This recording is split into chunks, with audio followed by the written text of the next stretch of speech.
Well, good morning, everybody. Welcome to Ellensburg, Washington, USA.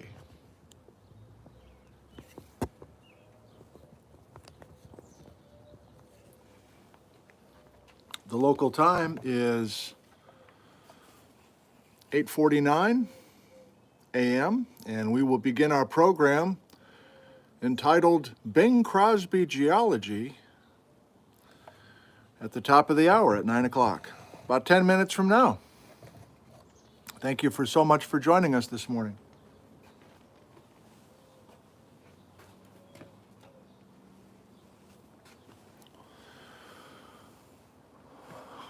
How are we this morning? Belgium, regular. Sam from the UK. Harley from Croatia, I believe. Yes, Croatia. Brooklyn. Yelly in Japan. David in Texas. Dan in Houston. Elaine in New Mexico. James in Abilene, Texas. Rossland, wherever that is, Mike. Is that in Washington? William from the UK. Dieter from Salzburg, Austria.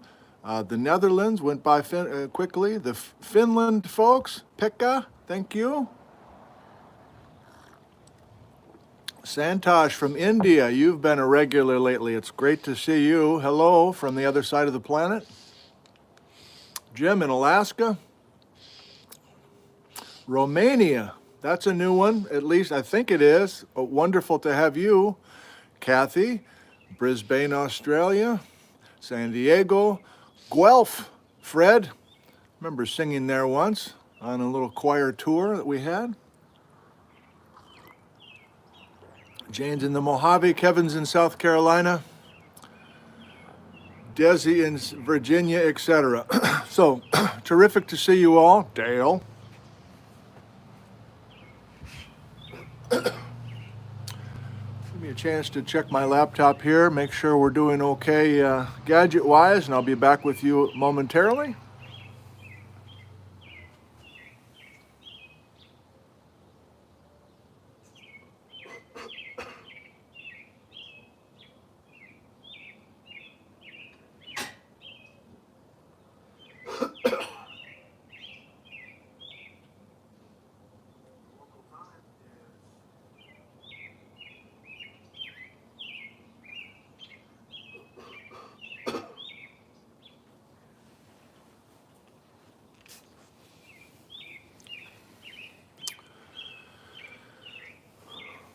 Well, it is a very quiet morning here. Bijou woke me up at 5, and so it's been an early start here. I've already been on about an hour and a half walk through the neighborhood, thinking about what I want to do with you. Found some stuff on YouTube that will be helpful about 45 minutes ago, and I'm particularly loose this morning, meaning who knows where the Spirit will take us this morning, but I got a rough idea. Got a rough idea here. We'll see if it translates to your world this morning. So it's been kind of overcast, but looks like the sun's trying to break through. Muffler Boy is fast asleep, but I'm sure he'll make an appearance before we're done this morning. There's a robin right there. A live report from the backyard. A robin is looking for a worm. Okay, let's look at next week.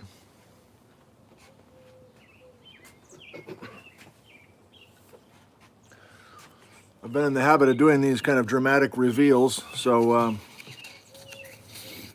put some thought into it last night.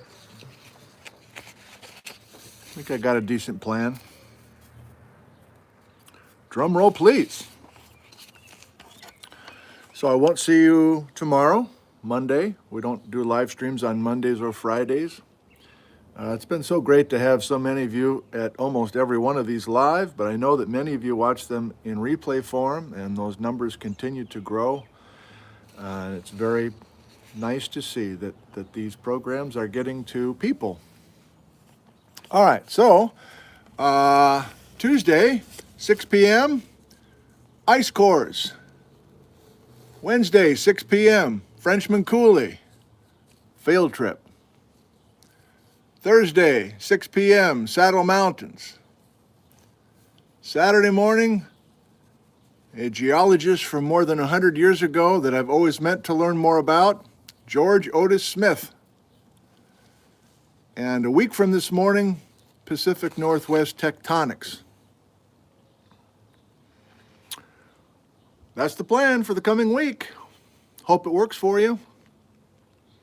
A couple of surprises that I'll keep quiet for now. Need to make sure that the surprises are actually happening, but one boy is leaving today, another boy is leaving tomorrow, so we're always sad when they go, but grateful for the time that they're with us.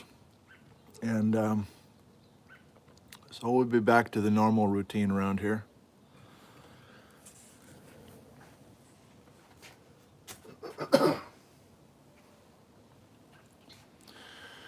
I've got the cardboard house around the phone just in case the wind, it's starting to kick up just a little bit, but the forecast doesn't call for much, so I think we'll be okay wind-wise.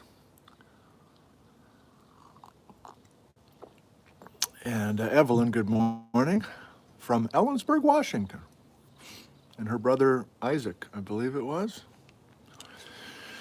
Napa, Idaho, and Jeremy is joining us, and Alan in Suffolk, England, and Red Deer, Alberta.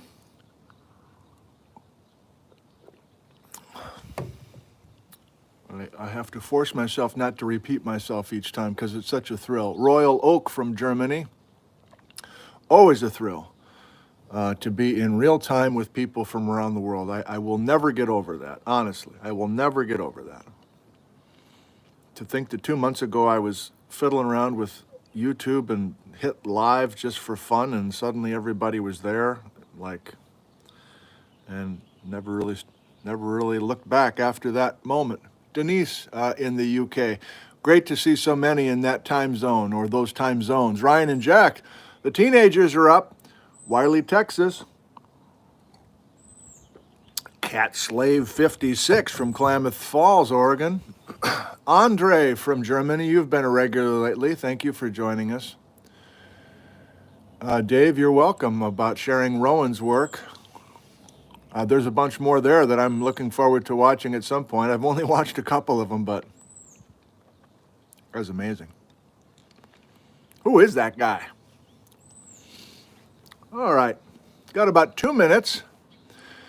YouTube watcher wants us to get rolling. So, let's do what that person says. They command us. Dale, you're still alive? I couldn't find you over there. It was Mission Impossible, but I was looking for you. Couldn't find you. Actually, I got sidetracked at Krispy Kreme donuts. Big Dale. Big Dale. Thanks for joining us. We'll start in 2 minutes.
Well, a pleasant good morning to you all. Welcome to my home, my backyard. My name is Nick Zentner. I teach geology at the college here in Ellensburg, Washington, USA, and I'm so glad that you're with us this morning live, or maybe you're watching this in replay form, days later, weeks later, I don't know, years later.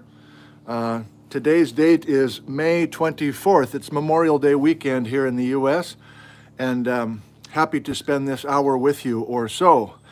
The discussion this morning is very unusual. The title of the program is Bing Crosby Geology.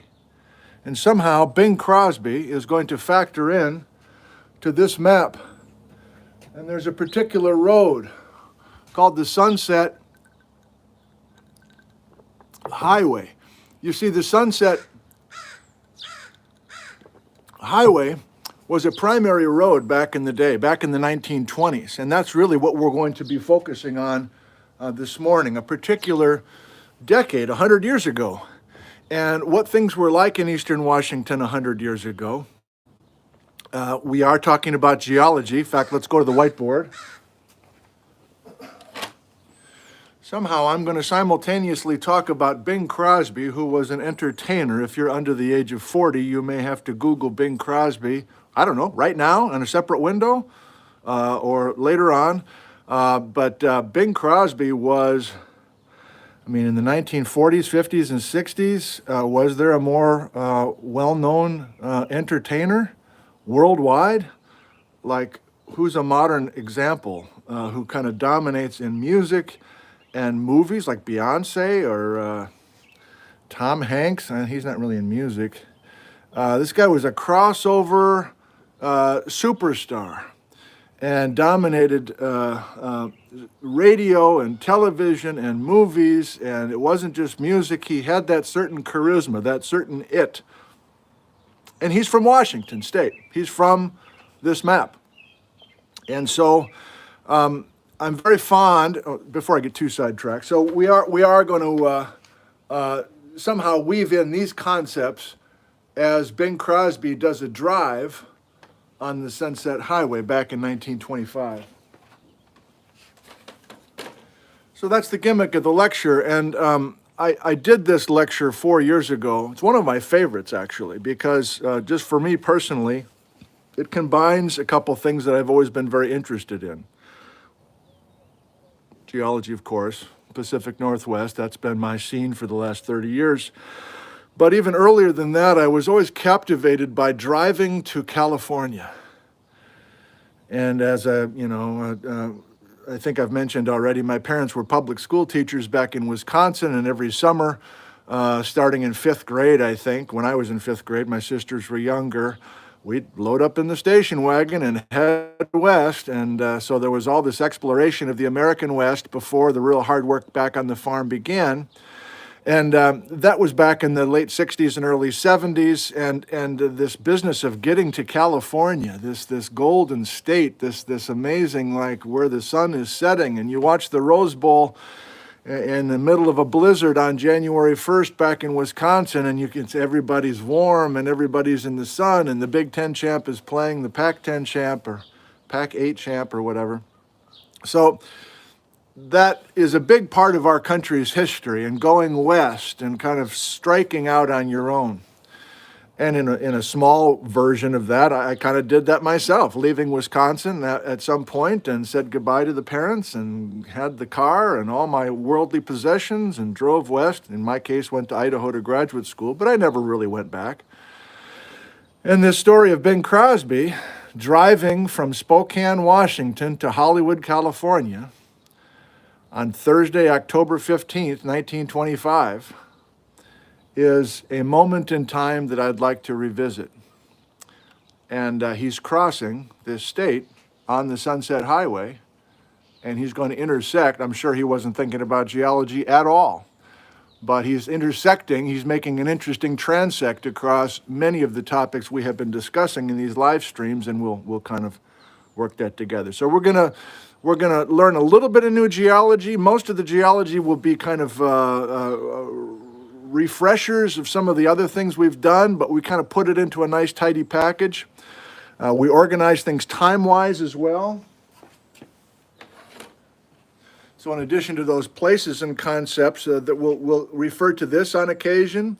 So Bing, and it's not just Bing, by the way, that's going to do the drive. It's going to be his childhood pal, Al. So Bing and Al will be driving and intersecting these concepts. And again, most of this is review. The chump stick is new to us, but everything else is quite new. And if you're new to us, you're like, I don't get it, German chocolate cake. I'll explain.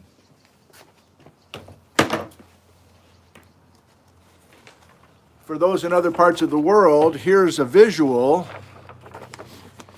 Patrick, I keep using this one with the rip just because I want to save the two good ones that you purchased for me. Those are at school. I'm going to be using those in a nice controlled environment, but I didn't want one of your new posters to rip. So here's a nice little visual, a nice little look. Bing and Al are going to be driving from Spokane across this channeled Scablands area that's underlain by German chocolate cake, the Columbia River basalt. This is where the Missoula floods are carving out pathways. And then in 1925, Bing and Al are going to have to get up and over these Cascade Mountains, which have a totally different geology story, to get to Seattle. So that drive from Seattle to Spokane, it's about a 5-hour drive today. Back then, they barely got it in a day, maybe even more than a day if I really think about it. But I think you've got the gimmick of the lecture now. If you want to see the more formal version, it's on YouTube. Bing Crosby, the Sunset Highway, and the channeled Scablands. But this morning we're a little bit more free, and I've got some YouTube clips that I did not show in that lecture that I found an hour ago. And so I think if we do enough, you and I, just kind of verbally and graphically, then we'll kind of build up towards actually meeting Al in a YouTube interview. We'll enjoy Bing Crosby and a couple of short performances and just kind of wrap this all up. So the Cozy Fort's going to wait till the end. And we'll do a live Q&A, although I have no idea what you'll want to ask this morning. But we'll stay to form. We'll do some of our live Q&A. Let's begin, okay? Let's begin. So, my wife and I had a baby, and this is back in 1992. And we left the Midwest and moved out here to Washington for the first time. And we decided at that point, 30 years ago-ish, this is it. We're going to put in deep roots here. We're not moving again. We're going to do all we can to make our life work here. And this is back before the internet, and so I remember specifically trying to learn as much as I could about Washington State. And back then, it was hard. You had to go to the library and check out books and maybe see a magazine article or something, but it was not as easy to get information back then. And my idea back then was it was kind of a unique idea, I guess. I wanted to learn about my new state by reading about famous people who grew up in the state of Washington and kind of get a personal touch right off the bat. And so I read a book on William O. Douglas, who was a Supreme Court justice. He grew up in Yakima. That's 30 miles to the south of Ellensburg, and he talked about his boyhood of as a child, walking from Yakima up to Bumping Lake, up the Natchez River, and sometimes he'd walk up the Tieton, the Tieton Andesite, which was a recent live stream that we did.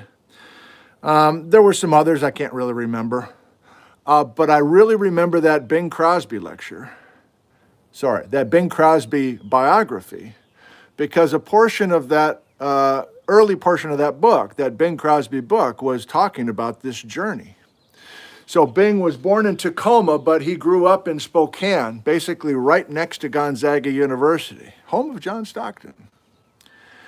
And Bing was, active in baseball and the usual stuff, Catholic Church, whatever, and went to Gonzaga and didn't finish and was a character and super into music, but just mostly as a singer. I think he played the drums a little bit, but for the most part, he was just a vocalist. And his childhood buddy, Al Rinker, who also was Spokane, was a piano player and a very talented musician, and his sister happened to be Mildred Bailey, who was a well-known singer down in Los Angeles at the time. So at some point through the college years, after doing a bunch of gigs around the Spokane area, and I assume those two guys, Bing and Al, had not traveled much outside of Spokane. I'll give you a chance to see Spokane over my shoulder here. And so, you know, have you had a moment like that? You're in your early 20s, you decide to just say, oh, let's stop thinking about it, let's just go do something, let's make something happen, whether that's moving to a different part of the country or a different part of the world or different part of your town, I don't know, but you just kind of bet on yourself and you go for it. I love those stories. And so on this Thursday, October 15th, Bing and Al drove to Seattle. Now you're like, why didn't they just go south and head straight to Los Angeles? Well, there weren't that many roads at the time. This is a part of U.S. history where the automobile is just coming into its own in the 19-teens and the 1920s. And in fact, the Sunset Highway itself was put in starting about 1913. This is long before the freeway system, of course. And so this Sunset Highway was the second of the primary highways. The first primary highway was basically Bellingham down to Portland, Oregon. I'm sure it was gravel or dirt for quite a while, and then it got paved eventually. That today is essentially I-5, but back then, primary Route 1, the Pacific Highway, then became State Route 99, then became, I guess, US 99, and then became Interstate 5. But it was this Sunset Highway that was put in then, shortly after that, linking Seattle and Spokane. We're in 1913-ish time. So Snoqualmie Pass is right here. That's the big mountain pass to get over the Cascades, and that was a natural place to be crossing the Cascades back in Native American times. It was a low pass, in other words, and then you get some ox carts going back and forth and some old wagons, and then you eventually get the train going through that area. And then with the advent of automobiles, you start, you know, getting adventurous, right? You can't cross in winter, but in summer or late fall, when Bing and Al were doing it, you can get up and over. So again, by 1915, this Sunset Highway is open. And you'll notice it did not come through Ellensburg. And when I first moved here, when I heard that Bing and Al drove from Spokane to Seattle, I assumed they came through Ellensburg. I was all excited because that's the main route today. Interstate 90 goes from Spokane to Seattle and comes right through Ellensburg. Ellensburg's a main pit stop. In fact, a lot of people say, oh, you're from Ellensburg? Yeah. Oh, I love that town. I'm like, really? Well, tell me about it. They're like, oh, yeah, the bathrooms there at McDonald's are top notch. It's like, you were just up by the freeway. That's not Ellensburg's its own town. There's a college there. Did you know that? Oh, no, I didn't know that. I just know there's a lot of good fast food out there by the freeway. They got Starbucks. They got Dutch Brothers. Okay, well, next time, why don't you spend a couple extra minutes and actually spin into town? We actually have a nice little town here. All right, so the Vantage Bridge to actually cross the Columbia River at Vantage didn't go until 1927, 2 years after Bing Crosby's trip. So Bing and Al, and therefore the Sunset Highway, took this very specific route across the channeled Scablands, Coulee City, which is a little community, still a little community, just north of Dry Falls. We've talked about the Ice Age floods in Dry Falls, which is a famous place even then. I'm curious if Bing and Al actually went 2 miles south to actually look at Dry Falls. They're in their early 20s, I suppose not. They've got a one-track mind probably. But they did not come through Ellensburg. They swung down Orondo, down along the Columbia, crossed at the only place you could cross the Columbia River in 1925. The only bridge across the Columbia River in Washington State was at Wenatchee. There's a black bridge that's still there. You can walk across it or bike across it, but it's not used for road traffic anymore, highway traffic anymore. But that was the crossing of the Columbia. You know the Columbia comes kind of north-south through central Washington. So therefore, the Sunset Highway and Bing and Al had not only Snoqualmie Pass to cross, but a second mountain pass that was equally daunting for their Model T, which was a 1916 model, no top. Bing's drums are in the back, literally. I mean, it's a cool story to imagine these two guys driving. Open air, you know, I don't know what they're talking about. They're not listening to the radio. There's no radio. So they had Blewett Pass to cross, the old Blewett Pass. So I've led field trips up at the old Blewett Pass looking for plant fossils and gold, Liberty Gold, that's close to Rob Reppin's mine.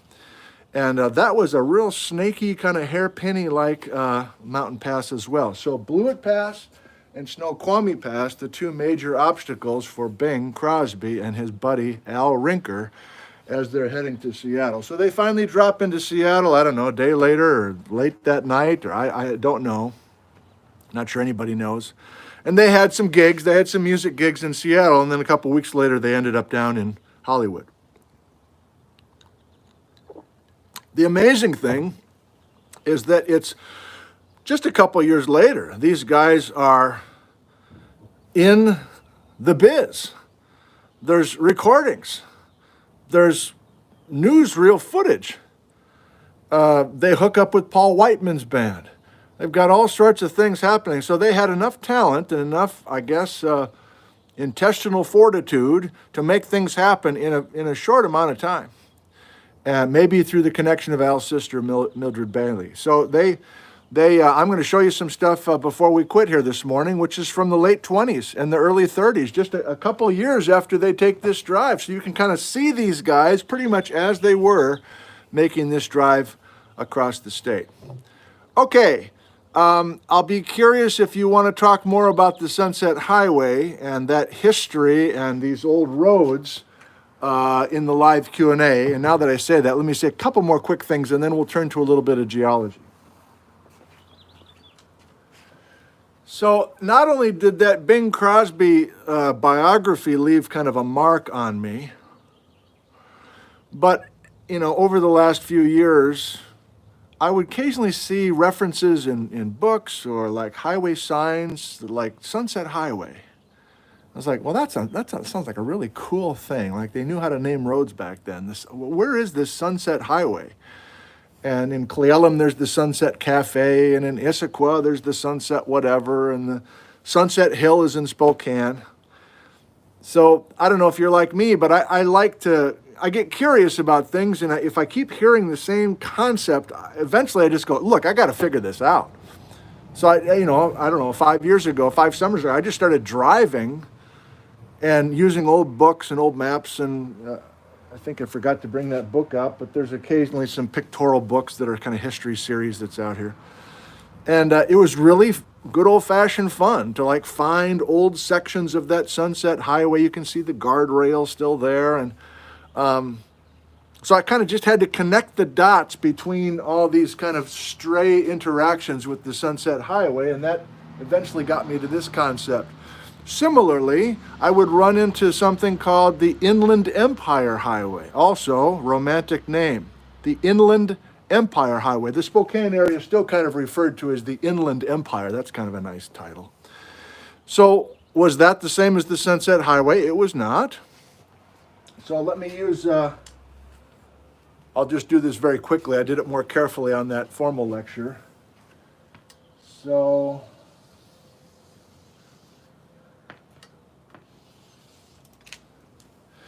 the Inland Empire Highway was primary highway number 3, also put in the teens by 1915, 16, 17, something like that.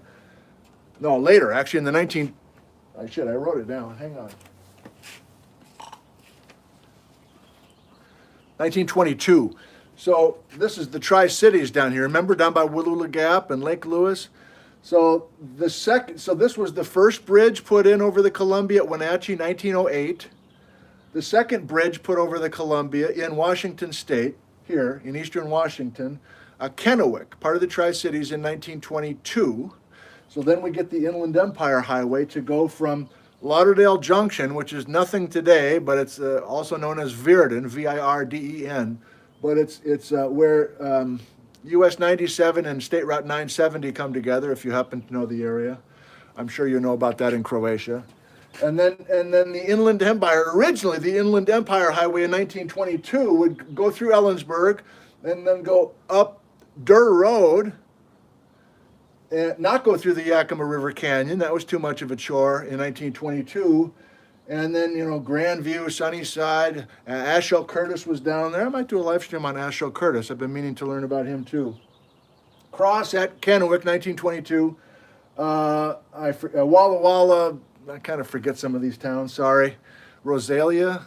And then, so the only two places where the Sunset Highway and the Inland Empire Highway actually had a junction was just west of downtown Spokane. It's a cool little area, right there by the tracks.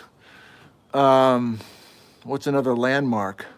There's that cool diner in Spokane and that railroad car. It's right there, if you happen to know where I'm talking. So Inland Empire and Sunset Highway crossing, and then that continues up to the border. So Inland Empire,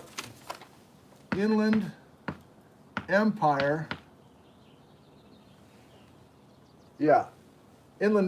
Today, there are actual road signs down in southern Oregon, southern Washington called OIE, the Old Inland Empire. Kind of cool. I love this stuff. I don't know if this turns you on or not, but I love this, all these old photos and these old routes and imagining where the routes change. That's my deal. I don't know about you. But we got no choice. It's just me, so we're doing it.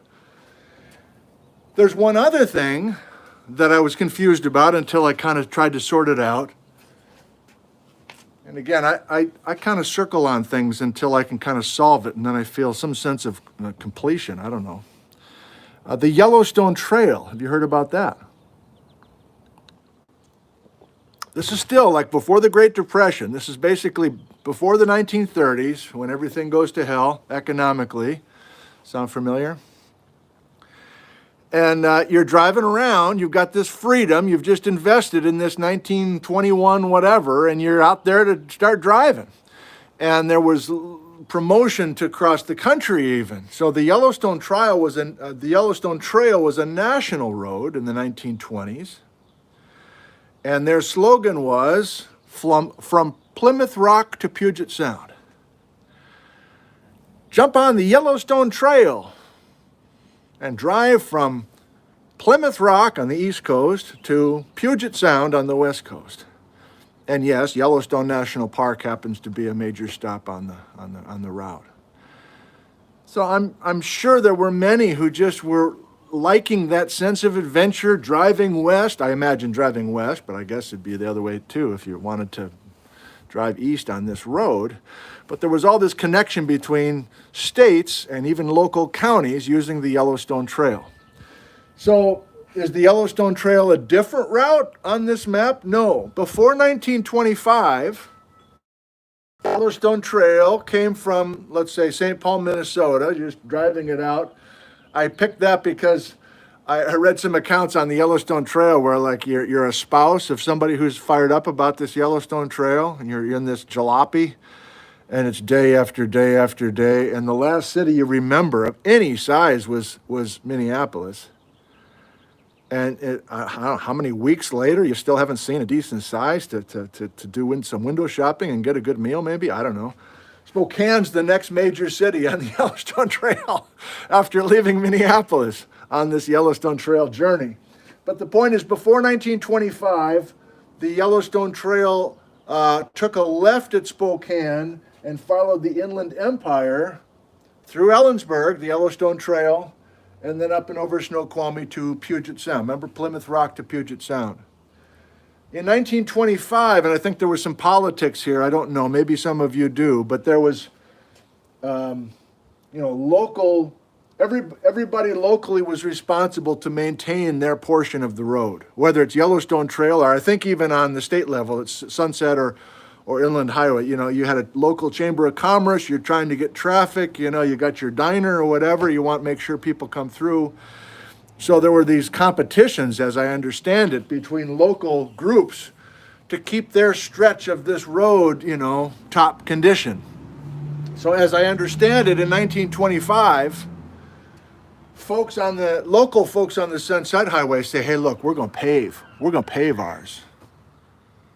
Screw this dirt. We're going to pave our section of the Sunset Highway.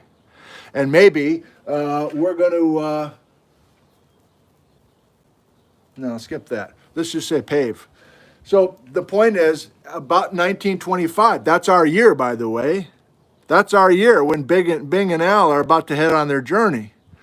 So Bing and Al, fall of 1925, they're not going to take the Inland Empire. It's too long anyway, but there's been recent improvements. Recent, meaning, I don't know, 1924, early 1925 maybe. We're going to do a bunch of paving.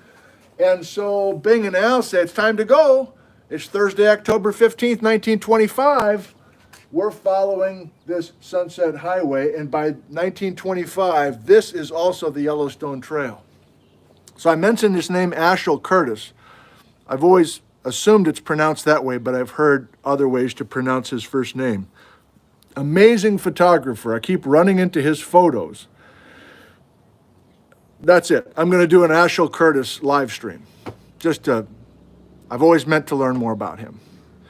But I do know little fragments, like I've been talking about, and one of the fragments is, at least for a time, maybe a majority of his life, Ashel Curtis had a orchard in Sunnyside, which is on the old Inland Empire Highway.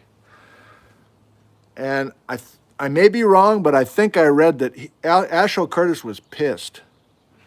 It's like, those sons of bitches up there, they took all our Yellowstone Trail traffic. We used to have all these tourists coming through, and I don't know why that was important to him, maybe for photography purposes.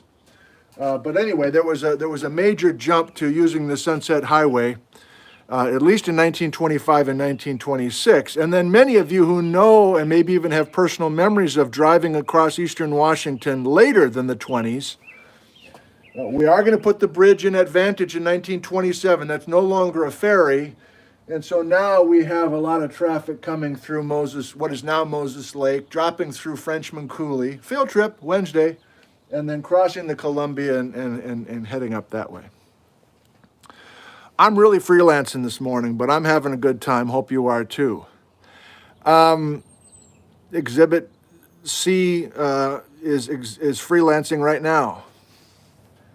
So this is October of 1929 when Bing and Al do their drive. Guess who's been mapping in eastern Washington for 3 summers already?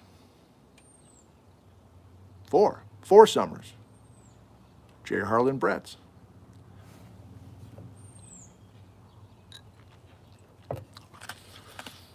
So if you're brand new to our live streams and I'm referencing certain things, German chocolate cake, and now I'm saying these names, I'm sorry. Most of us have been kind of along with much of this.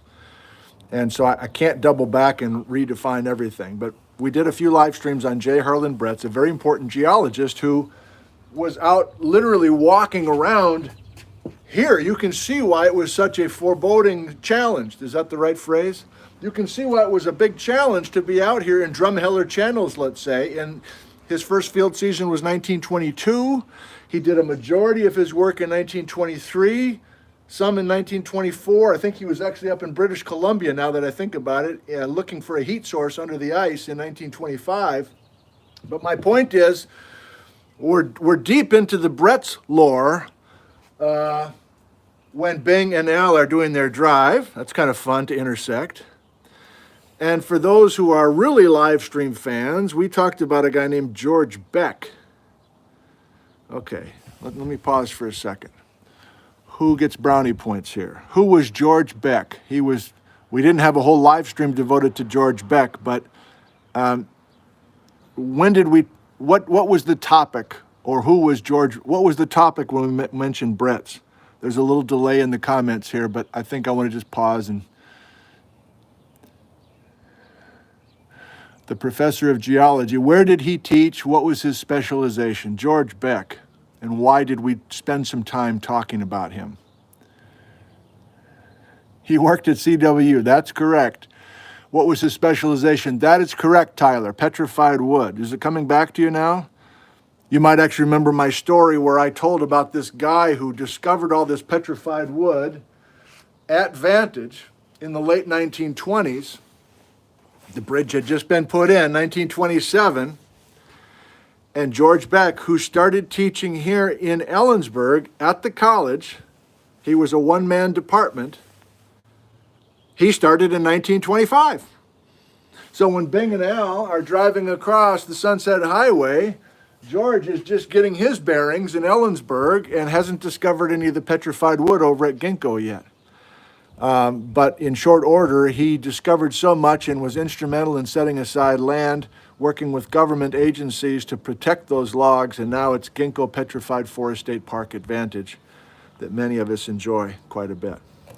So just off the top of my head, there are two people back in the 1920s, J. Harlan Bretz and George Beck, who were instrumental in this story. If Beck still doesn't work for you, you might remember I was talking about meeting George Beck's grandson, who still lives in Yakima, and the grandson connected strongly enough with me to then give me all of Grandpa Beck's journals, which were kind of lost journals.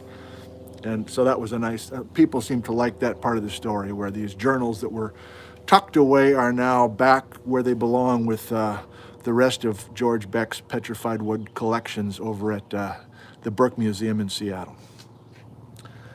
Oh, it is a wild morning here. Haven't even talked about really the geology that I had on the whiteboards yet. And it's 9:30. Okay, so what we're going to do is 10 minutes of straight up geology, driving on the route that Bing and Al chose, and then we're going in the Cozy Fort. And we're going to enjoy hearing from some of those guys and observing the talent that they had. Sound like a plan? Okay.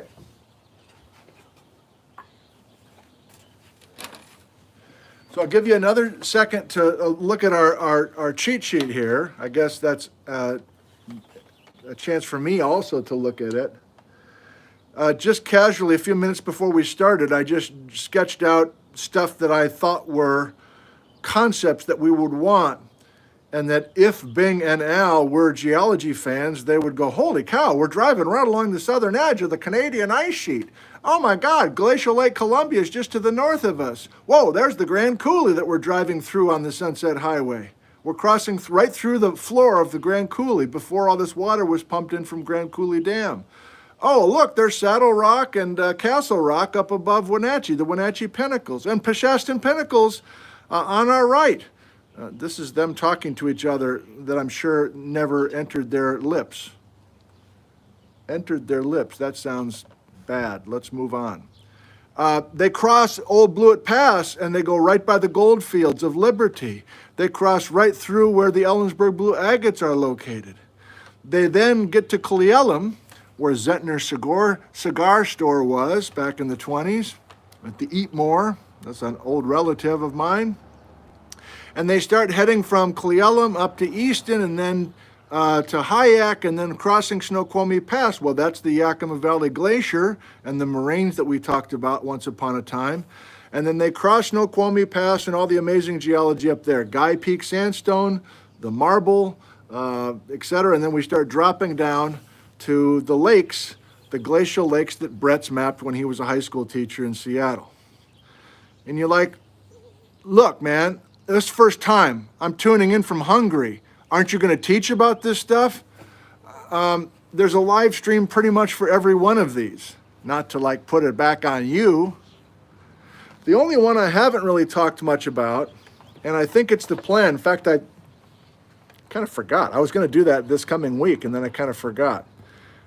There's some specific information I have about the pinnacles, Castle Rock, Saddle Rock, the Peshastin Pinnacles, others, Stimult Spires, in the Wenatchee area that I'm very excited about. I might have to do a couple phone calls quick, see if I can arrange something, but maybe we'll do something on that. I don't want to spill the beans right now.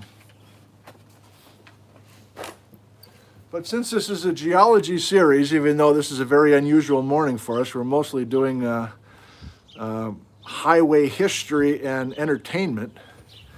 Let me do one more little thing here. So the Teanaway basalt, which the guys are, I'll just call them the guys now, Bing Crosby and childhood friend Al Rinker.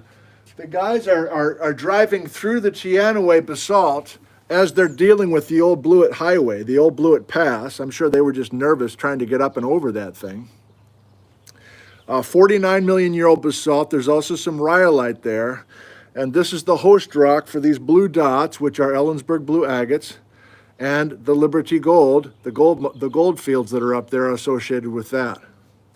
What I have not mentioned is this rather impressive collection of rocks that I've ignored until recently, even though they're not far away. So there's a bunch of sandstone and siltstone and lake beds that are called the Chumstick Formation. And like I say, I never really knew what to do with the Chumstick or those pinnacles I was mentioning above Wenatchee. But I'm more and more interested in the Chumstick time between 49 and 35 million years ago. It's after this major volcanic event. However,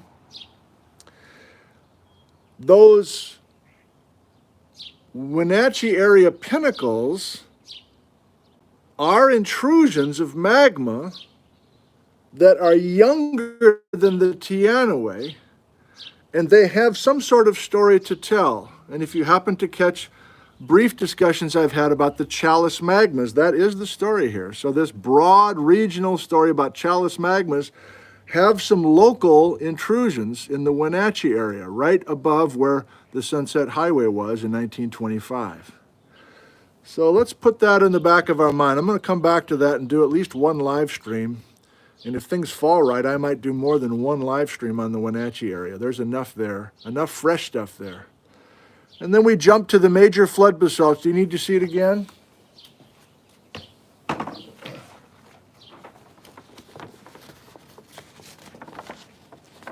Fissures formed starting 17 million years ago in northern Nevada. That was yesterday.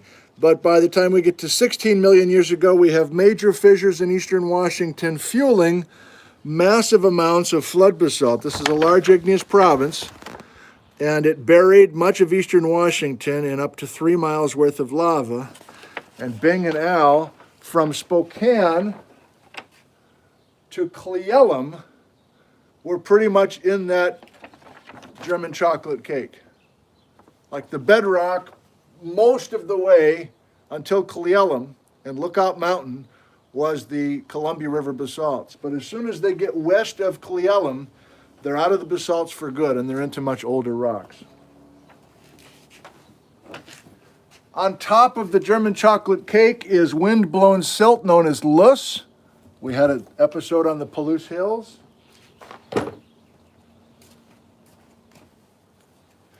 And so that gets us, the last thing we're doing before we go to the Cozy Fort, thinking about the Ice Age and the position of the Sunset Highway and the Ice Age and the features that we've been discussing involving Missoula floods and J. Harlan Brett's and others. Well, let's just pause for just a quick second and say, I think I've driven across eastern Washington. Haven't I, honey? Haven't I driven across eastern Washington? Didn't we go that one time when we were trying to pick up Karen? Yeah. Okay, yeah, we've been across eastern Washington, right? Right. Were we on the Sunset Highway? Like this was late fall of 2012. Like, were we on it? Maybe you're wondering that. Well, let me show you easily where the Sunset Highway is today in eastern Washington between Spokane and Wenatchee. Now I got a glare here, so I'm gonna have trouble maybe.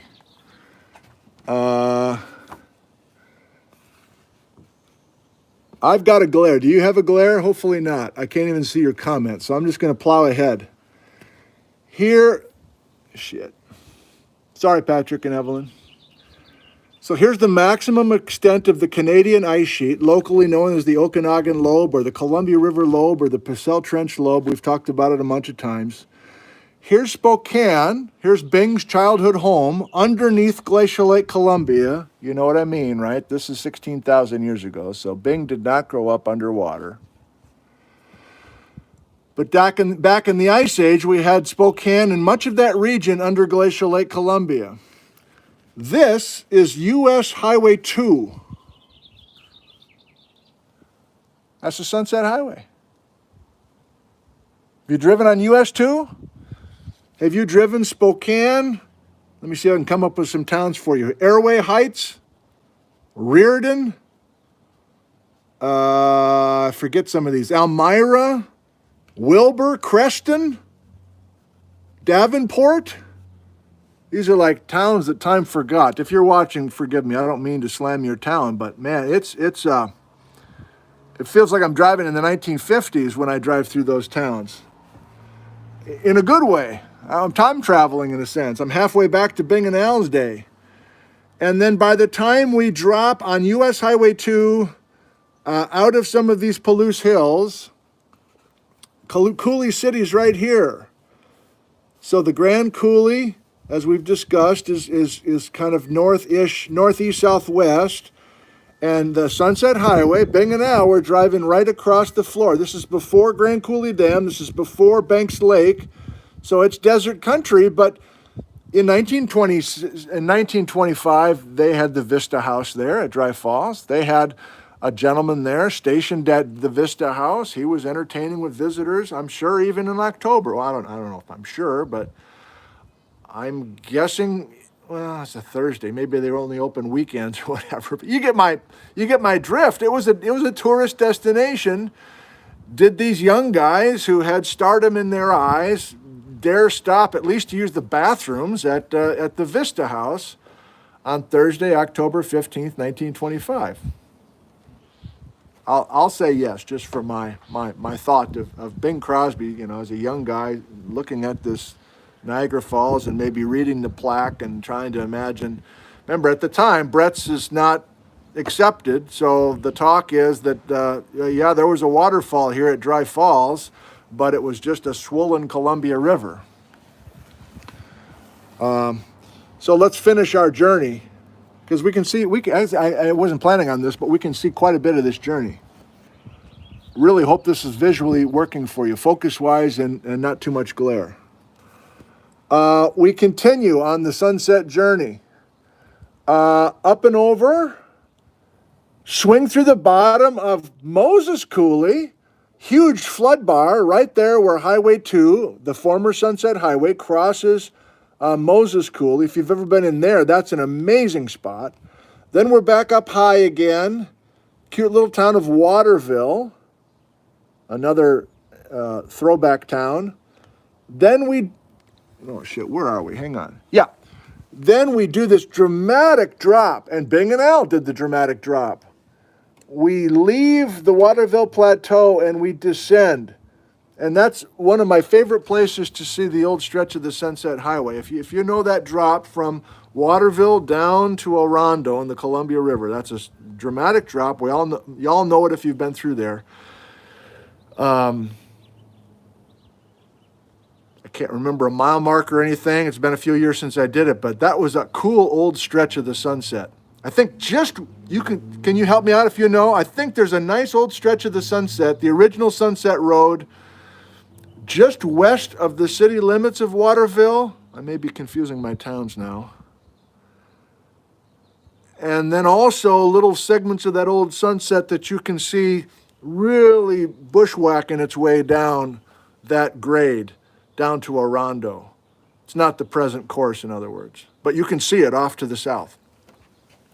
So again, we're following Bing and Al, and now we're down at the Columbia River. The boys must have at least acknowledged there's a big river there, and they're following down on the east side of the Columbia.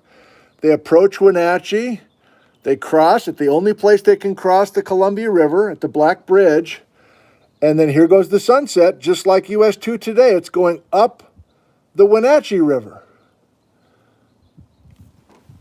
Cashmere, Dryden, Peshastin, that kind of stuff.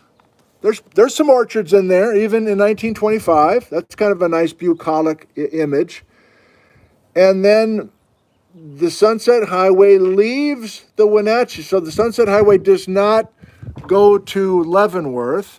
So if you're imagining following US 2 all the way up and over Stevens Pass and dropping down to Everett and Monroe, no. They followed the Sunset Highway, which took advantage of this Blewett Pass. Here's the old Blewett Pass winding its way up and over the Wenatchee Mountains. And then, like I say, did not go to Ellensburg, but instead cut down to Cle Elum and then up the Snoqualmie Pass. We're going to watch a small portion of my lecture from 2016 that just picks up that last part of the journey. I think that part goes quite well. It will give us a nice visual for Bing and Al getting up and over the Cascades using Snoqualmie and dropping down. But otherwise, I hope that that kind of feels decent to you. And if you're watching from other parts of the globe, maybe the intrigue is seeing early roads in our part of the world. Maybe you had a similar era of road building in the 1920s in your country. And maybe you had a eventual famous person who was driving to wherever the media center of the world was. But that's the experience here, which is always very fun. Okay. Yeah. As always, I think, this will be quick and I'll probably be done early. No, it's 10 minutes to the top of the hour and I'm just starting the Cozy Fort. Whatever, everybody's still sleeping inside. Cozy Fort.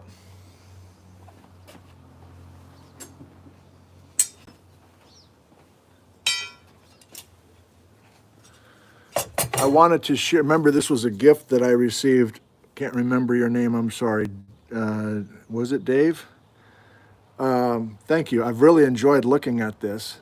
An old handbook from the 50s.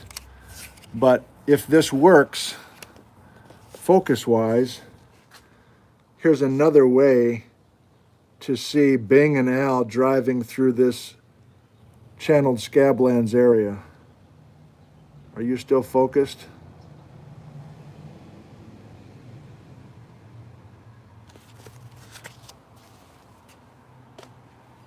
Thank you. All these gifts. Thank you so much for all the gifts.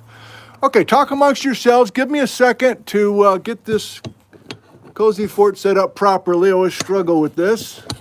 And you're like, why don't you put the standards up ahead of time? Well, there's a big shadow and it's all trial and error. You know that.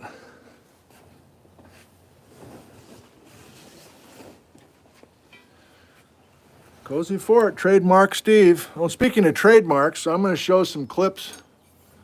We'll see if the, I'm an outlaw. We'll see if the YouTube police has a problem with me today. I don't know if I care, really. I'm not going to be playing Bill Withers or anything, but this is I suppose, might have some problems, but we'll see.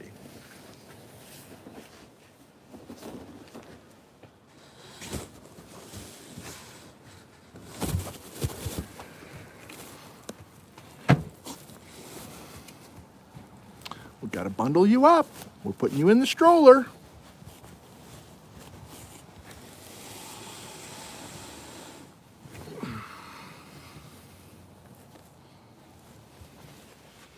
Hello.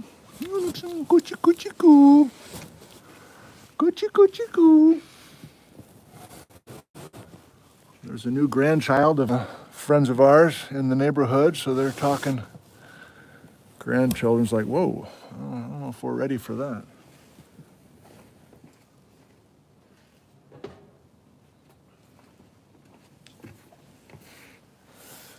You still here?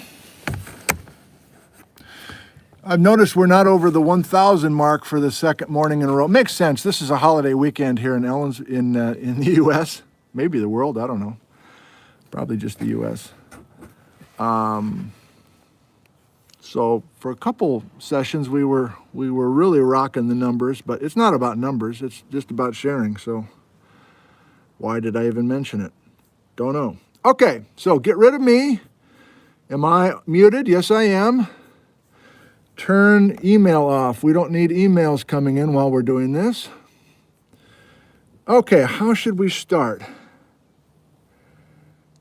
Yeah, we're going to start with, sure, why not? So this is the last portion of my Bing Crosby, Sunset Highway, and the Channeled Scablands talk from 4 years ago.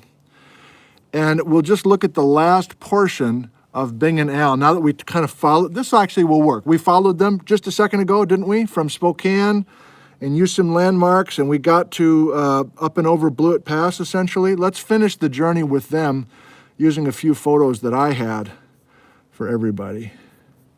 Hope this works for you. We shouldn't have copyright problems here. It's my stuff. This is from the Frederick Krueger collection up at Central's Library, some old home movies shortly after that new bridge at Vantage. I love the dresses.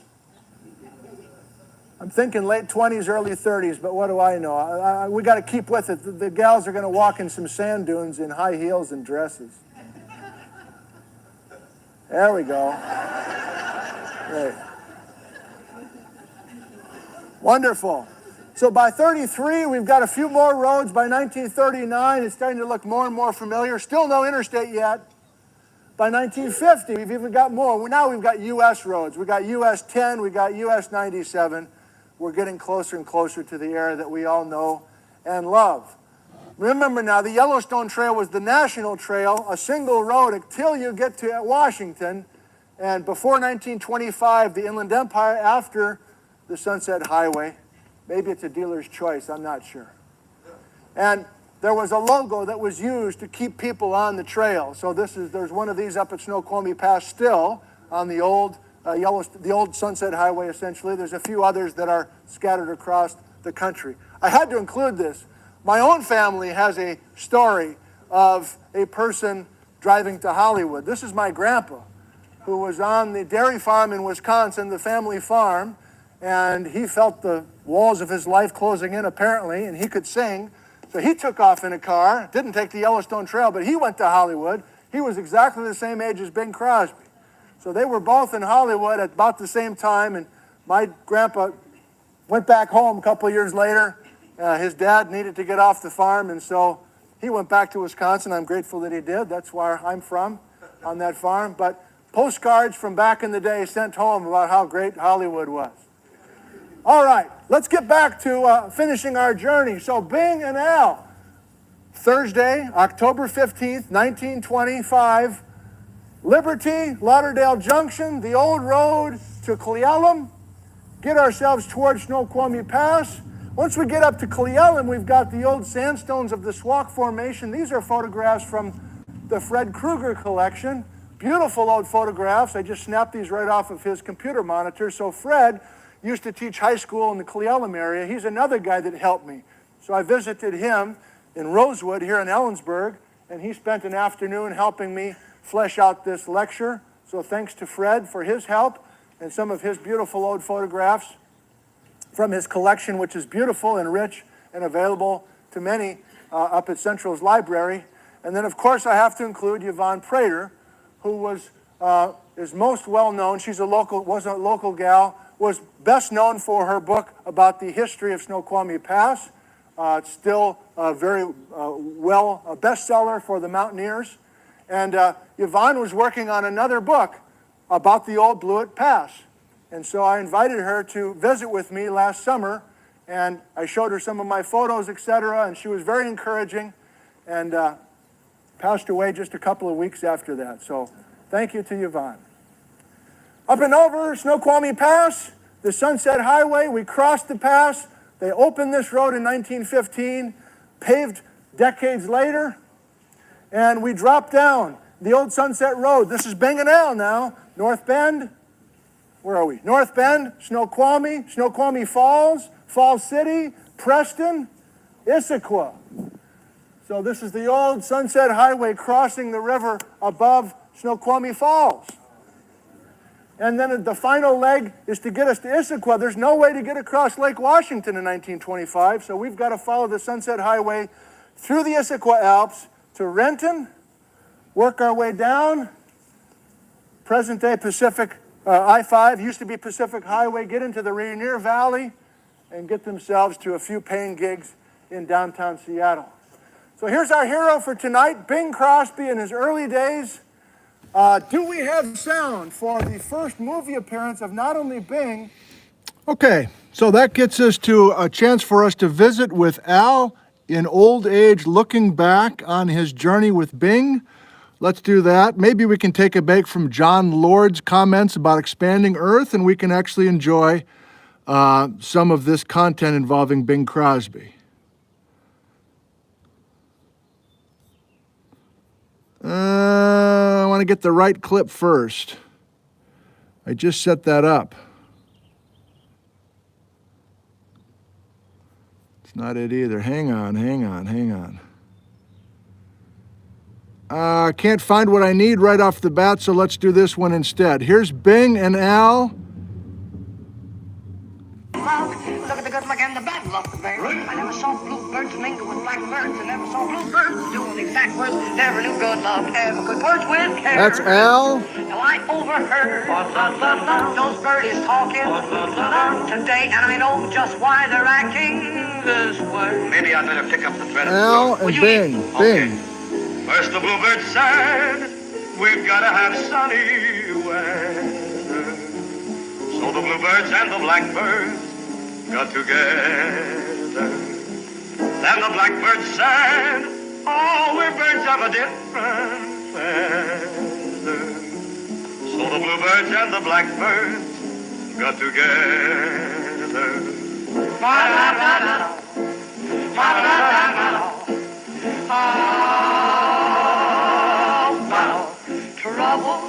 Trouble round my door. Blackbirds by the score. Go left now. Bluebirds came one day and said to the blackbirds, here are say. Say, who the dickens are these revelers? Oh, some quartet on the air. It really doesn't matter. Why, first the bluebird said, we gotta have sunny weather. So the bluebirds and the blackbirds got together. Then the blackbird said, we're birds of a different feather. So the bluebirds and the blackbirds got together. And when they talked, they let the blackbirds bring the rain. Tell it. All the bluebirds then agreed to bring that sunshine again. For we can't have rain or sunshine that lasts forever. Whip, boo, boo, boo. You can take those bluebirds, take those blackbirds, mix them together to get fair weather. And that's the reason the bluebirds and the blackbirds got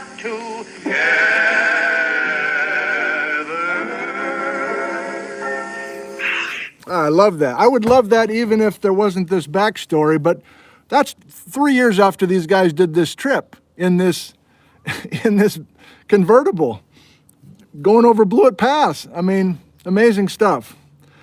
I'm having a hard time finding this. Did I not bookmark this properly? Hang on, I gotta search in YouTube now. You've got to hear Al talk about this. I guess I made a mistake here. Al Rinker, Bing. Yes, this is great. It was many years before that young Harry Lillis Crosby of Spokane, Washington, was first called Bing, after a character in his favorite comic strip. His earliest interest is sports. Wrap your troubles in dreams. At Gonzaga High, he dreams of becoming an athlete. He's the fourth of 7 children and must work after school, sometimes helping out at the brewery, where his father's a bookkeeper.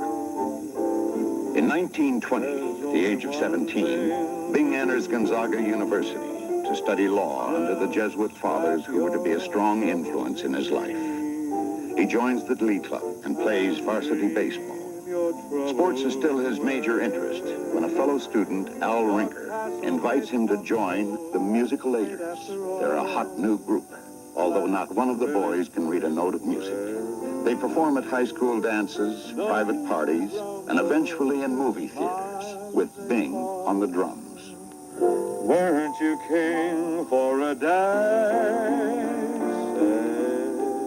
Now Bing becomes obsessed by show business. By his 4th year at Gonzaga, he's working afternoons for a law firm, but finds it more gratifying and more lucrative playing and singing with Rinker's band at night. He decides to drop out of college, and with Al Rinker, prepares to set out for Los Angeles to seek his musical fortune. I suggested that we go down and see my sister, Mildred Bailey, in Los Angeles. Al Rinker. And just to drive down because I didn't tell her we were coming. So he agreed, so we got into this old Model T Ford. 1916 Model T. Oh, you should see it. No top on it. It was the band car. And he threw his drums in the back seat, and we said goodbye to our parents. And we drove off into the west towards Seattle, went to Seattle, drove over there, and cleared down to Los Angeles. With the help of Mildred Bailey, the boys get their first bookings.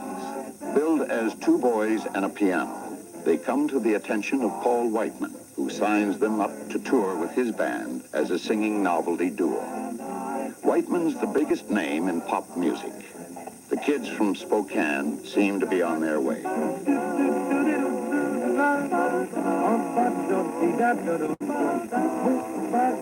We were doubling at the Paul Whiteman Club, which is a big club at the time. And it was a very big club. People were drinking and eating, and Bing and I sang at the tables, you see. But we were very intimate. There's no microphones in those days. And they couldn't hear us. They took us off the bill. And we said, oh, what's going to happen to us? He's going to send us back home, which I don't know what he was going to do. But one of the fellas knew a fellow called Harry Barris, who was doing a single.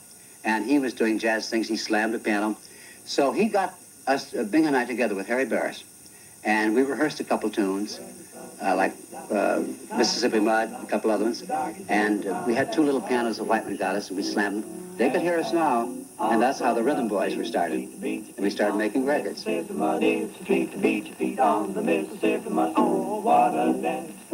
they do? Lordy, how I'm telling you, they don't need no band. They keep time by clapping their hands, just as happy as a cow, chewing on the cud when the darkies beat the beat on the Mississippi mud. We were more or less formed a following, a little bit in our time, like the Beatles did later on, in that type of stuff we did, because we... So Al just didn't have it. He just didn't have that special it. You know, you're all familiar with that sort of thing, where you just run across certain people that have this sort of natural charisma, this sort of ability to just kind of reach through the screen. And I always feel bad for Al. I don't really know. I've never looked into how much longer he stayed in entertainment, but he was kind of the leader. And then at some point, Bing just kind of skyrocketed, and poor Al was left in the dust. Do we want to do much more of this? How about one more? Just another little taste of, this is 1929, like 3.5 years after their journey. They're with the Paul Whiteman Orchestra. This is Bix Beiderbecke and all those, hot jazz guys. And these dudes are in there from Spokane, fresh off the boat, quote unquote. When the sun is going to rest at twilight, tiny flowers in their bowers making their eyes, blow you kisses as you pass by at twilight, makes you feel as though Mother Nature holds you in her arms. All the world just seems so peaceful and calm in the evening when the gray light of the daylight changes to blue. I'm in heaven when I'm with you at twilight.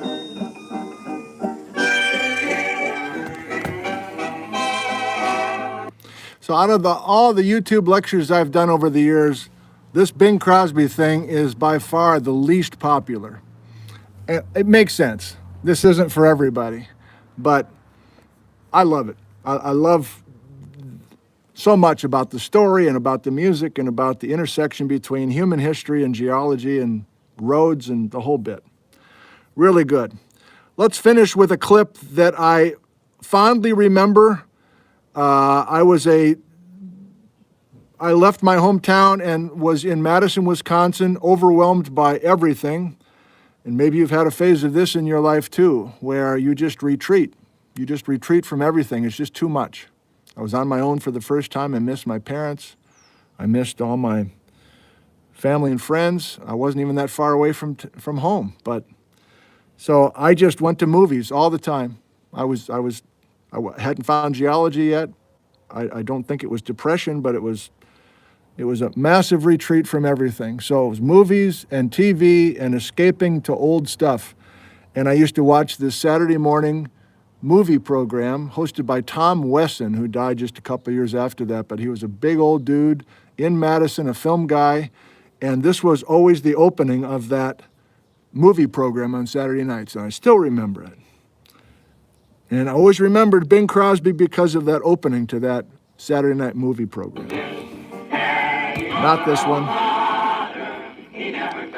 Not this one. I set it up so perfectly. Now we're part of the Rhythm Boys. They got hooked on with Paul Whiteman and his national touring band. And by 1933, Al is discarded. It's Bing Crosby, the star of the show, and he's hit the big time.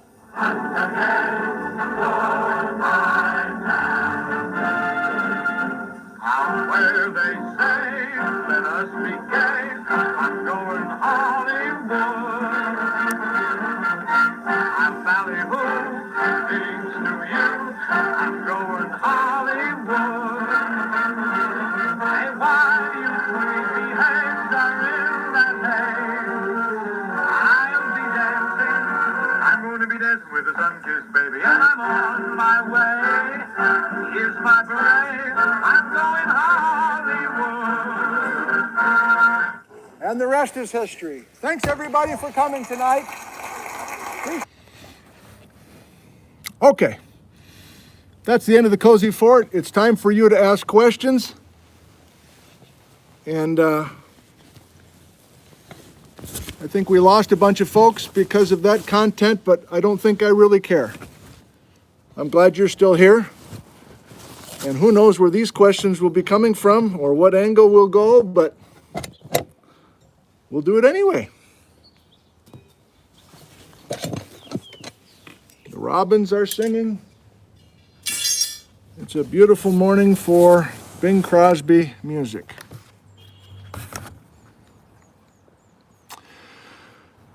Okay, I got to close out Bing Crosby. I got to find our live stream.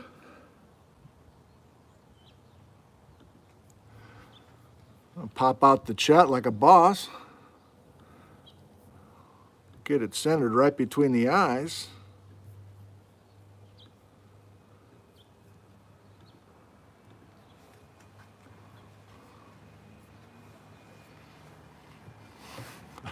This ought to be good. I have no idea what you're going to be asking. If anything, maybe nobody will have a question. Eric, how long were the Sunset Highway and the Inland Empire Highway? Oh, how long were they? How many miles? Well, to give you a feeling for scale, this is a 5-hour drive today. So on the freeway, it's, somebody help me out, like 180 miles.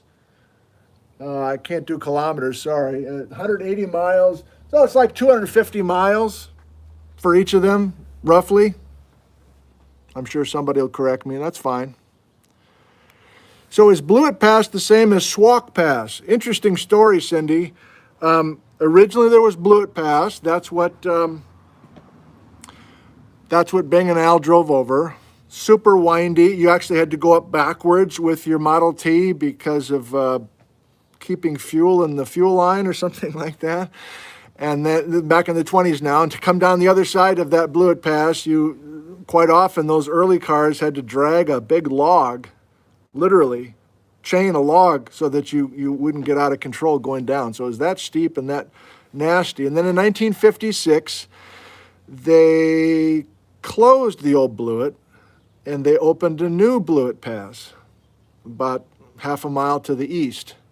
And that's where US 97 crosses today. And then for a time, they tried to call the new Blewett Pass Swak Pass.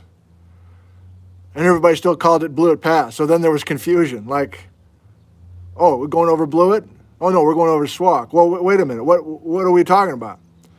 So now it's called Blewett. If you go to Washington Department of Transportation, they've got a camera up there for weather purposes and stuff, and they call it Blewett. So if you know what a Swak Pass, that's the new Blewett, but I'm talking about the old Blewett which you can find on Google Earth or Google Maps. It's a super windy road. Still got the pavement from 1956. It's a favorite place for me to do field trips because there's no traffic on the thing, but it's still got pavement. There's a few potholes here and there, but it's a great place to do geology and collect plant fossils.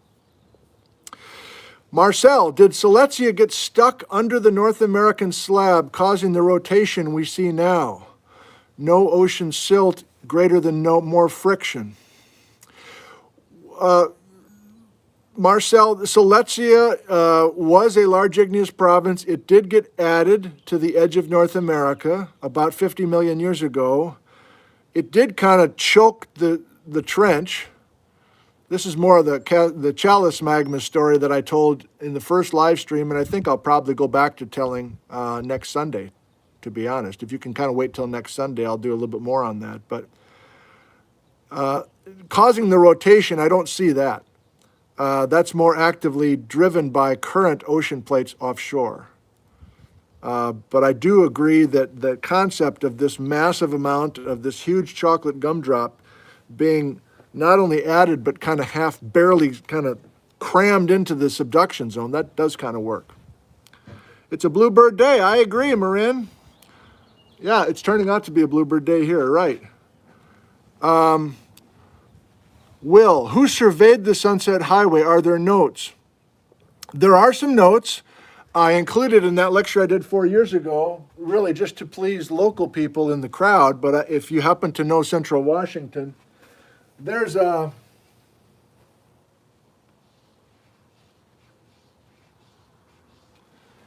I don't get over to Wenatchee that much, even though Wenatchee is quite close on a map. And the reason for that is there's a big ridge called the Wenatchee Mountains. I'm pointing to it now, to the northeastern part of Ellensburg's Valley. And there's even today, a very, very rough road. Like you need a good four-wheel drive, whatever, and patience to just up and over. It's called Colacum Pass. But the surveyors in 1913, and there are some old documents, they were going to put the Sunset Highway up and over Colacum. And if that was the case, if the Sunset Highway had been put over Colacum, that certainly would have been, I think, the main road across central Washington. Maybe you wouldn't cross Advantage. Maybe you would cross over this.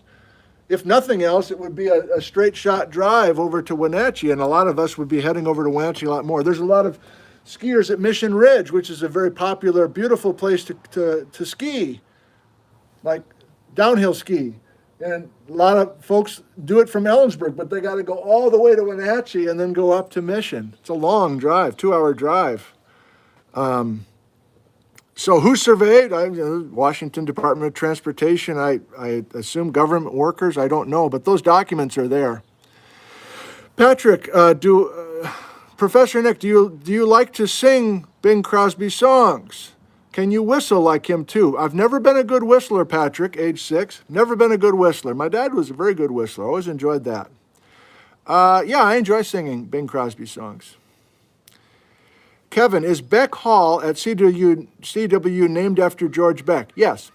So there was a long time where buildings on campus were named after former professors, especially if they were well-loved or important in the development of the school. And they kind of stopped that policy recently for reasons I don't totally understand. For instance, our building, which is new, we wanted to name it after a geology person, and they said, no, we're going to call it Discovery Hall. It's kind of a vanilla name, but I do know why they've stopped that, but we don't need to get into it. So yeah, Beck Hall, named after George Beck. Oscar asks, automatic scroll.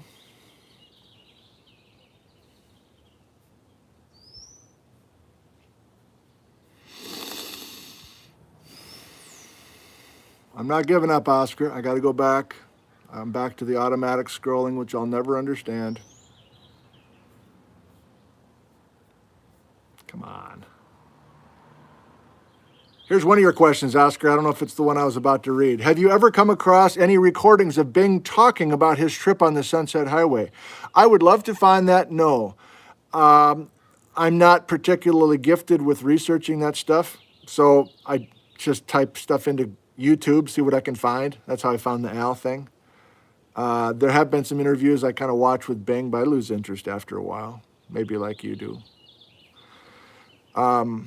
Evelyn, age 7, which part of the Sunset Highway was the hardest to build? My favorite Christmas movie is White Christmas. You're kidding me. Hardest part to build. Well, I would say Blewett Pass. I will say Blewett Pass. Blewett Pass. Because there was a very steep grade to deal with. And the reason that these guys, these engineers said, well, no, we're starting to survey over Colocum Pass, but eventually it was decided to abandon that and go to Blewett, is because there were some roads, very steep grade roads, to get the gold out of the Liberty area. And so there were some early roads. They didn't have to start from scratch. And so to put the old Blewett Pass, to put the Sunset Highway in, they had to improve the grade and do some different switchbacks, but it was still a major project. So I'd say it was harder to do that than it was Snoqualmie Pass. That's a lower, more easy to cross pass. Great question. Thank you, Evelyn.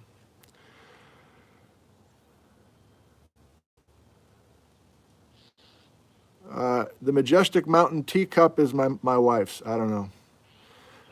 Douglas, would you do a Zentner and Zentner live stream regarding your bio? I don't understand. Rick, is there oil or gas in the sandstone unit you mentioned? No. Good question. I've mentioned in past live streams that Shell Oil in particular was here trying to get to these layers far below the German chocolate cake, and they finally invested so much to go 3 miles down to get to the natural gas reserves. But those layers are different than the Swauk and Chumstick sandstones in age, and I'm not much of a petroleum geologist, but there aren't very good traps. The folds and the faults are not right to trap a bunch of precious stuff. So no, pretty much worthless sedimentary material in the old Blewett area if you're thinking of oil and natural gas. Are we invited to your field trip, to join you in a field trip? Email me, nick@geology.cwu.edu. I have an email list. I think there's like 1,500 people on it. I've maintained that email list for 15 years now.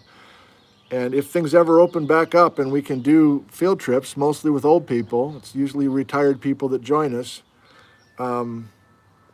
We've had field trips, Sunday field trips. I take turns with Carl Loquist, who's a friend of mine who teaches geography. Occasionally they get a little too big. You know, I think the biggest one we had was Tyatanandasset. Actually, now that I think about it, we had like 150 people and 37 cars or whatever. It was a total circus. Oh, the gold one with Old Blewett was also like that. But most of the time, it's kind of reasonable size. So yeah, we open it to anybody and try not to be too, we're definitely not formal about it. Was the Sunset Highway down in the bottom of Grand Coulee, asked Cheryl.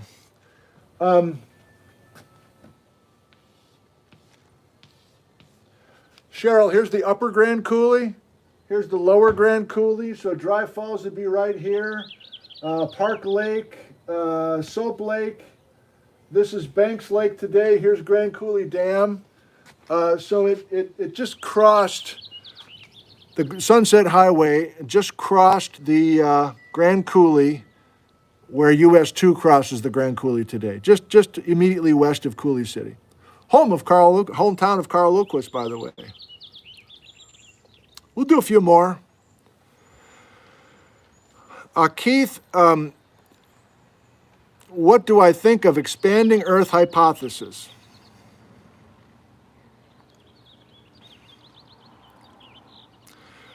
Well, my first reaction is I'm annoyed by it because those that believe in ideas like that are so forceful, and they've wrapped themselves up with an idea so much that it is immediately a personal thing. And if you try to discuss rationally, there is no reasonable way to have the conversation. I mean, it's immediately, one person versus the other, and I'm not into that. Quite frankly, because of that dynamic, and I've been bombarded with a lot of expanding Earth people, or I've lost track of the electric universe and mud fossil, whatever, and part of me wants to read carefully and learn all the details of this idea, but to be totally honest, I lose interest pretty quickly because it's such a different approach than what we use in science, and it feels so slanted towards one view. And again, there's this personal thing that I don't know anything about it because of those things I've tried to mention. So I'm fully aware of the history of science and fully aware of people presenting ideas and having evidence and not being listened to. But that's my best answer to not know all the details of expanding Earth or these other alternative ideas. I'm into creative ideas. But if I can smell more than just a new idea with some new evidence, I don't have the interest or the patience to fight through many of the programs or the papers. Thank you for joining us. I don't know how many gold records Bing had. He had, the richest of the riches as far as awards and Academy Awards and Grammys and things. I don't know. I don't have a favorite Bing Crosby song, although that clip brings back a lot of memories of that dark period in my background, so I guess maybe that's one way to answer it. Stairway to Paradise, or I don't know if that's the title, but that's another old clip that really resonated with me from a film. We'll do a few more and we'll quit. Should spend the rest of today with our boys before they go home. I don't know who's on the piano. Does the Sunset Highway run along a seismic fault? In our world, Michael, all faults are earthquake faults. The only reason the fault is there is because of past earthquakes. So we associate earthquake events with faults. So it's kind of redundant to say earthquake fault or seismic fault just from my world. But you're really asking, are there faults? Maybe you're asking, are there active faults along the Sunset Highway? We've mentioned that there are a cluster of reverse faults that continue to be active because of clockwise rotation.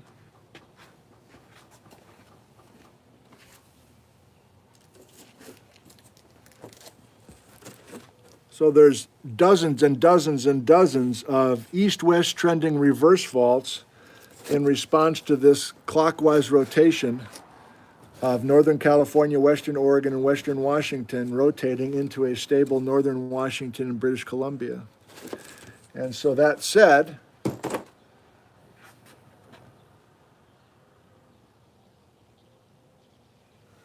there's a Badger Mountain fault, kind of if you go up Moses Coulee and there's a little side canyon, what's it called? McCartney Creek, and there's another one I can't think of the name of. There's an active fault there. There's some faults running through the Blewett area. Part of that story, but I wouldn't say there's a series of, well, and then the Seattle fault. The last hour of Bing and Al's trip were right along the Seattle fault. They had no idea about it at the time, of course.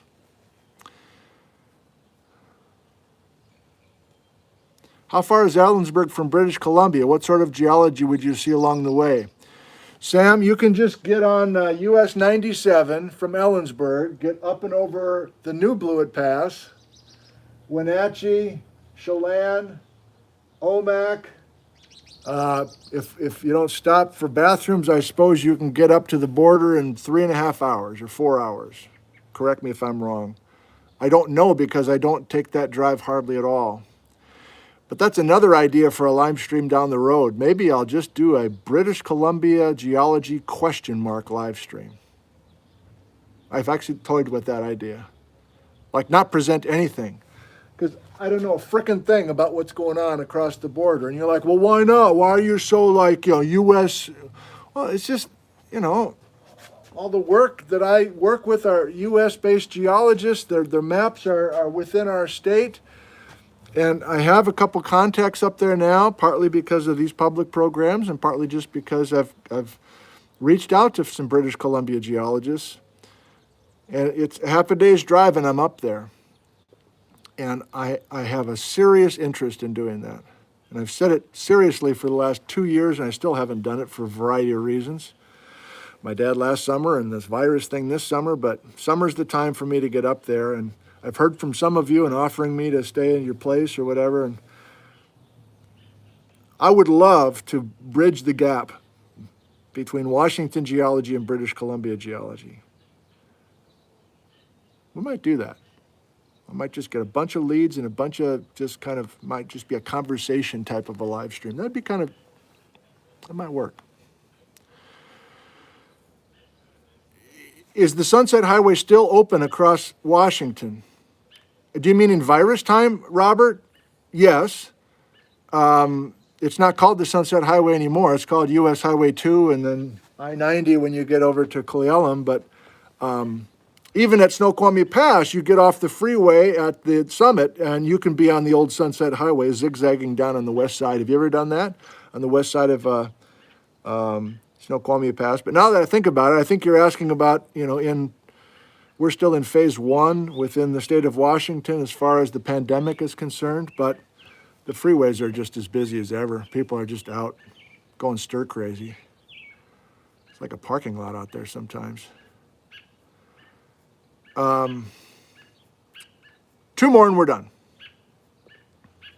Did Bing and Al visit the Mima Mounds? No evidence of that. Harley, you are really asking a lot about Campi Flegrei supervolcano in Italy. Is it a hotspot? I don't know. If you Google it, you can Google it as well as I can. I don't know anything about that. I'm sorry. Boy, I want to end on a good one here. I'm going all the way down to recent.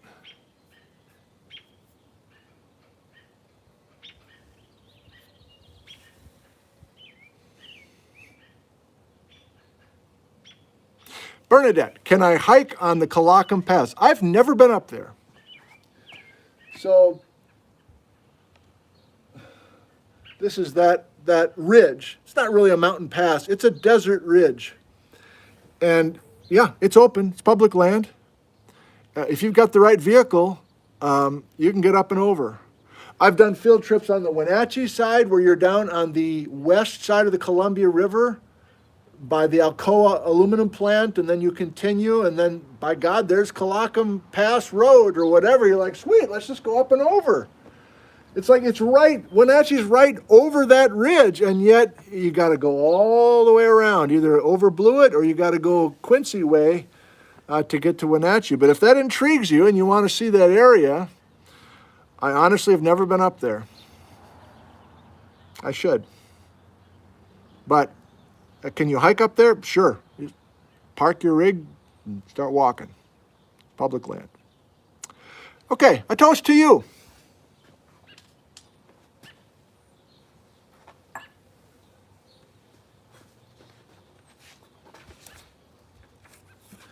I won't see you tomorrow night. Tomorrow night is Monday night, but we're continuing with the live streams. We're doing an ice core session on Tuesday night. I know very little. I will do some homework before Tuesday night. Greenland and Antarctica mostly, but maybe some different stuff as well. I'm going to try a field trip for the first time. We're going to try to go to Frenchman Coulee and live stream from Frenchman Coulee. The weather looks calm, hot. There's a chance it won't work. I'll be over there and there's some problem with the stream or whatever, and that's the risk we're going to have to take.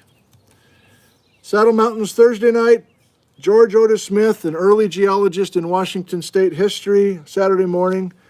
and then going back to talking about Baja, BC, Chalice magmas, Silesia, working on the timing of all those events and putting things in order, essentially, and fleshing out some plate tectonic geometries next Sunday morning.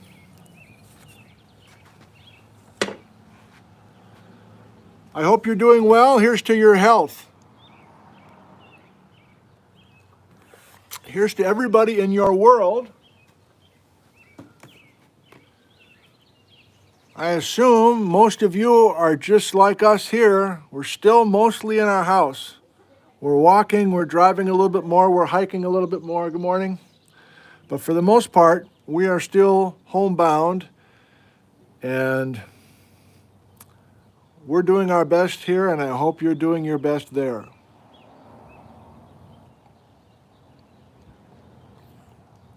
The economic effects of this is starting to get to many of us in different forms and different levels of severity. Let's do our best to get through that as well. Here's to you.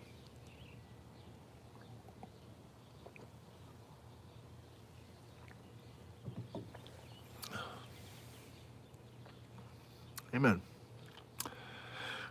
Thank you for joining us, and by us I mean me, on Sunday morning here in our backyard in Ellensburg, Washington, USA. I'm reaching for the X in the upper right-hand corner of the screen to end the live stream, but before I press the X, I need to say one more thing. I love you. Goodbye.